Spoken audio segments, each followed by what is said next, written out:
तू ही सागर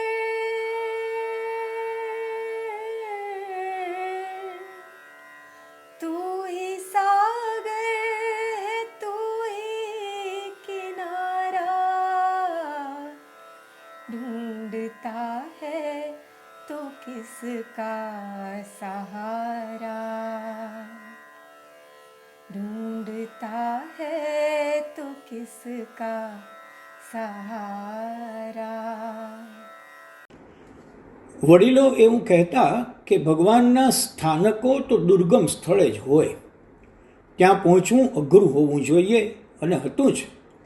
દેવી દેવતાઓ આપણાથી દૂર જ બેઠા છે. દેવીઓ તો લગભગ પર્વતો ઉપર બેઠી છે, અને દેવતાઓ એવા સ્થળે જઈને બિરાજમાન થયા છે કે ત્યાં પહોંચવામાં કષ્ટ પડે. એટલે તો ત્યાં પહોંચવા માટેના પ્રવાસને યાત્રા કહેવાય છે.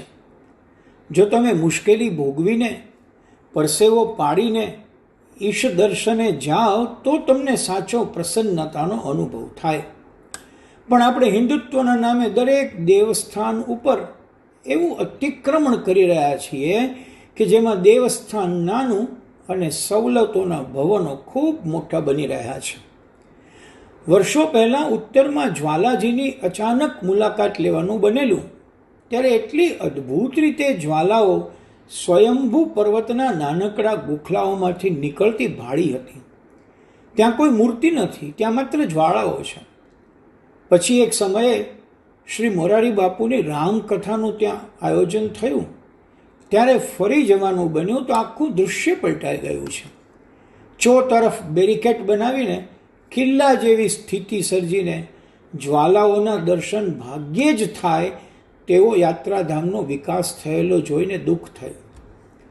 પવિત્ર સ્થાનકોના ગર્ભબિંદુઓને એ જ રીતે રહેવા દઈએ હતો શું વાંધો છે? કહે છે ઉત્તરાખંડના બહુ પ્રસિદ્ધ એવા જોશીમઠની જમીન પાણીમાં ધીરે ધીરે ગરકાવ થઈ રહી છે. 500થી વધુ મકાનોમાં તિરાડો પડી છે અને મકાનો નીચેથી પાણી બહાર આવે છે, એવું આપણે છેલ્લા થોડા વર્ષો પહેલાં સાંભળ્યું. આપણને હિન્દુઓને સરળતાથી ત્યાં જઈને ભગવાનના દર્શન કરવાનો એક લાવો મળે એવું કારણ આગળ ધરીને પવિત્ર ચારધામ સુધી પહોંચવા માટેના સીધા મોટા હાઈવે બનાવી નાખવાનું શરૂ થયું. પણ આજે તો એ સ્થાનકોની હસ્તી ખોઈ બેસીએ તેવી સ્થિતિ આપણે પોતે સર્જી બેઠા છે. ચારધામ યાત્રાના ચારેય ધામ કુદરતે એકદમ દુર્ગમ સ્થળે સર્જ્યા છે, અને તેનું મૂળ સૌંદર્ય જાળવી રાખવું હોય તો એને એમ જ રહેવા દેવા જોઈએ. પરંતુ આપણે એના સુધી પહોંચવા માટે નદીઓ દબાવીને માર્ગો અને ઇમારતો ઊભી કરવા લાગ્યા. એ માર્ગોની નીચે વહેતો પ્રવાહ હવે વિદ્રોહ કરીને બહાર આવવા લાગ્યો. આડેધડ બાંધકામ, આજુબાજુમાં મોટા મકાનો અને પર્વતની એક નાનકડી જગ્યાની ટોચ પર મોટા બિલ્ડિંગ્સ ઊભા હોય. આ બધાને કારણે ત્યાં જમીન ઉપર ભાર વધી રહ્યો છે. આપણે ગીરના જંગલમાં ભેલાણ કર્યું, અંદર ઘૂસીને આપણે રિઝોર્ટ બનાવ્યા, એટલે સિંહો બહાર આવ્યા. બસ એવું જ થયું છે જોશીમઠના કિસ્સામાં. ઈશ્વરે પોતાનો પ્રકોપ દેખાડવાની શરૂઆત કરી છે. જાણીને ધક્કો પહોંચે કે છેક 1976થી ચેતવણી અપાતી આવી છે કે આ જગ્યા ભયમાં છે. ભૂકંપના ઉચ્ચ ઝોન 5માં આ વિસ્તારમાં છે, એટલે અહીં કશું બાંધકામ કરશો નહીં. છતાં મનસ્વી રીતે વર્તીને સત્તાધીશોએ આ ભયાનક સ્થિતિ સર્જી છે. ભગવાન તો એના મૂળ સ્વરૂપમાં જ હોવા જોઈએ, પણ આપણે તો આપણને ગમે તેવા ભગવાન બનાવવા માટે કોઈ પણ વાઘા એને પહેરાવી દઈએ છીએ. જૂની પેઢી એવું કહેતી કે શિવલિંગ તો કોઈ ખોજે તો જડે એવા દુર્ગમ સ્થાનમાં વધુ શોભાપ્રદ બને. આપણે ભગવાનોને સોનાથી મઢવા લાગ્યા, મંદિરો સોનાવાળા કરવા લાગ્યા, મંદિરોના કળશો ઉપર સોનું જડવા લાગ્યા.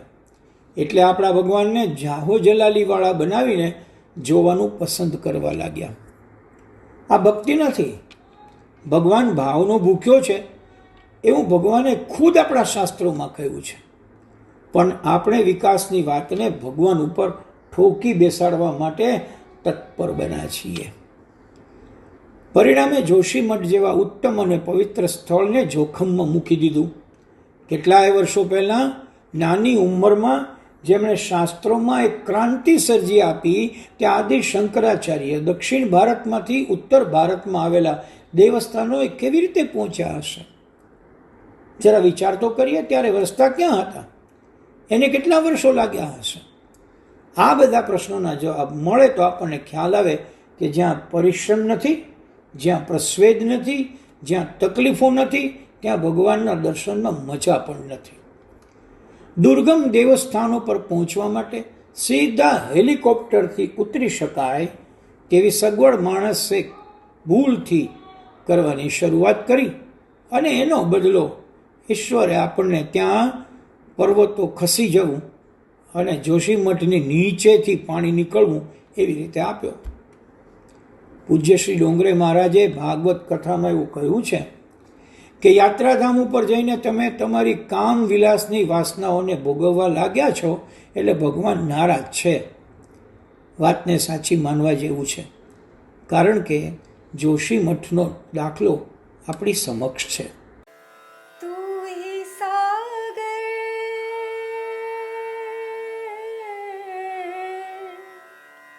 तू ही सागर है तू ही किनारा